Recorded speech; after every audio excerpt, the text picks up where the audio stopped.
chieng' tich ng'anyo mano bag pachoka. Erokamano ahinya. Mokwongo adwa yie kod gima Audi owacho.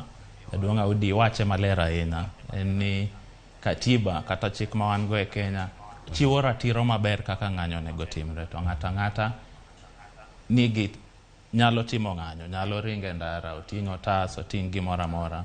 Kamoro matin ma aparo ni Audi ok odwa lero maber en ni article 37 mowachono wacho ni ng'ama dhi e ng'anyo onego bed ni orito kwe.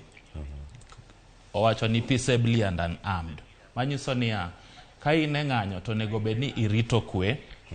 Unarmed nyiso ni ionge gi gimoro amora manyalo hinyo dhano. Gig lweny. Gig lweny ionge go. Mano ting'o nyaka kidi ni e iye ka. Nyaka kidi. Donge ing'e ni muma maler ka wasomo wacho ni kidi nonego Goliath. Manyiso ni kidi be en gima nyalo nego dhano.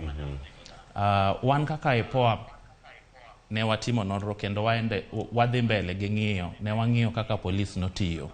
Ne wan gi jok ma waluongo ni monitors manyiso ne wan go kuonde mopogore opogore, Kisumo, kata Nairobi kae. To ne wang'iyo ka nyoro jatendwa mar IPOA, chairperson mar IPOA miluongo ni Ann Makori, nogolo press release. Kowacho kaka ne watimo nonro, ne wang'iyo ng'anyo ni. To ei report mogolo ni e iye kanyo nopako matin kaka